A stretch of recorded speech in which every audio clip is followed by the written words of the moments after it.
There are moments in life when being seen is a quiet miracle, when the world, for a breath, stops treating you like air. Marcus had spent most of his 34 years drifting through that invisibility, a ghost in cubicles, hallways, and now behind the wheel of his silver sedan. For 3 years he had driven, hours stretching like pale ribbons through the city before dawn, the streets empty except for him and the faint hum of tires over asphalt. His life had narrowed to routine: wake, coffee, car, passengers, home, repeat. The office job that once defined him had evaporated, leaving a hole he filled with nothing but miles and silence.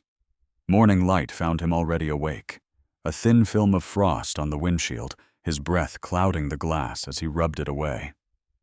The radio was off. Marcus liked the quiet. It was a kind of meditation, a small island of control. The city woke around him, coffee shops flickering to life, street sweepers muttering along curb lines.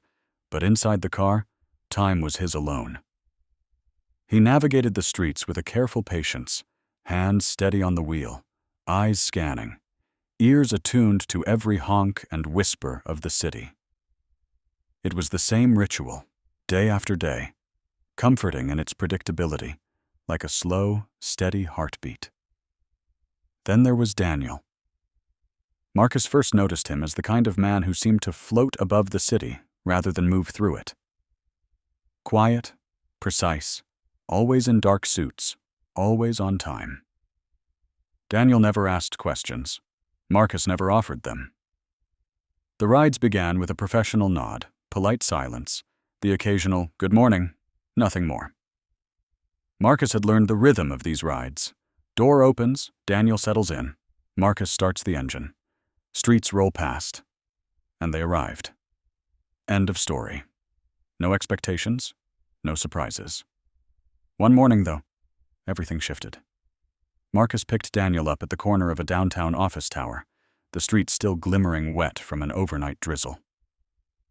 Daniel's phone was pressed to his ear, voice clipped but urgent, words spilling fast, faces of imagined board members and investors flickering behind his eyes.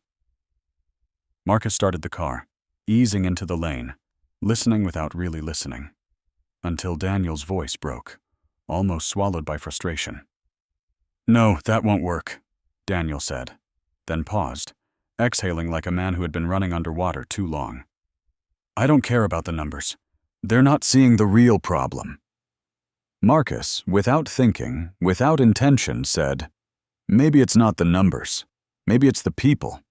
You can fix the numbers all you want, but if you don't understand the people who use your product, nothing changes." He felt his words hang in the air, unsure if they were correct or just noise. Daniel's hand froze mid-gesture, eyes locking on Marcus for the first time with a weight that made the driver's chest tighten. Silence stretched, heavy and electric. "Did you just say that?" Daniel's voice was soft now, curious, almost cautious. "That's exactly what I was trying to tell them." The ride continued, but something had shifted. The next morning, Marcus noticed Daniel wasn't buried in his phone.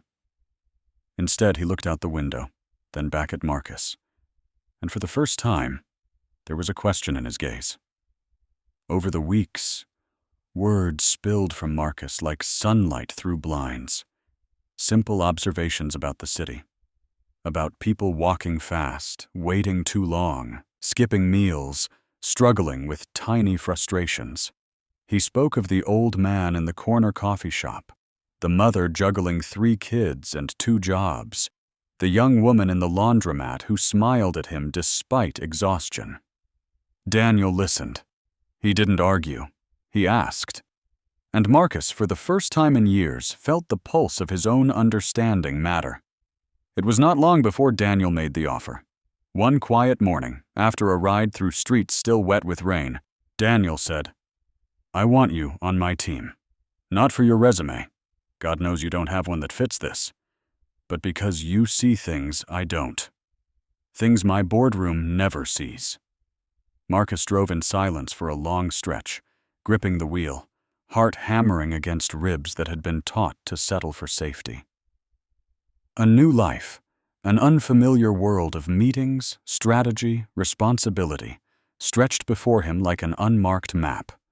Fear pressed in. Doubt whispered its constant refrain. Who are you to step out of this car?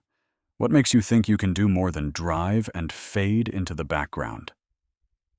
Yet under the fear was something warmer, a quiet thrill that someone had finally seen him, had believed he had something worth noticing. When he made his decision, it was not with fireworks or speeches. He simply pulled the car into the familiar lot, cut the engine, and nodded to Daniel. "All right," he said, and in that one word was trust, fear, hope, and something older.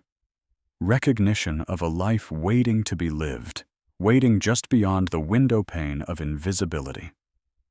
The transition was not effortless. Marcus stumbled in meetings, misread tech jargon, second-guessed his every contribution.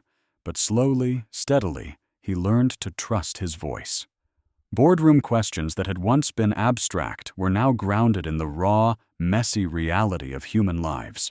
Ideas shaped themselves around Marcus's observations, not polished metrics, but the texture of the streets, the fatigue of real people, the small injustices that numbers never captured. Growth came quietly, moments of insight, nods of understanding, a team beginning to see the world through his eyes.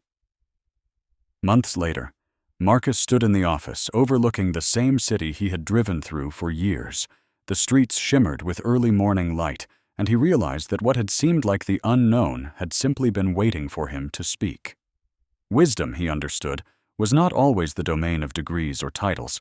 It was often in the noticing, in the care taken to truly see what others overlook. His life had been invisible, but invisibility had taught him clarity, and now, for the first time, being seen felt like more than a miracle. It felt like purpose. There are moments in life when the right eyes find you before you find yourself, when ordinary work gives way to extraordinary vision. Marcus had driven for years, unseen and unheard, yet the quiet, observing hours had been his apprenticeship. The city, in all its hurried, unkind beauty, had taught him patience, empathy, and courage. And in that teaching, he discovered something vital. The world does not just need brilliance.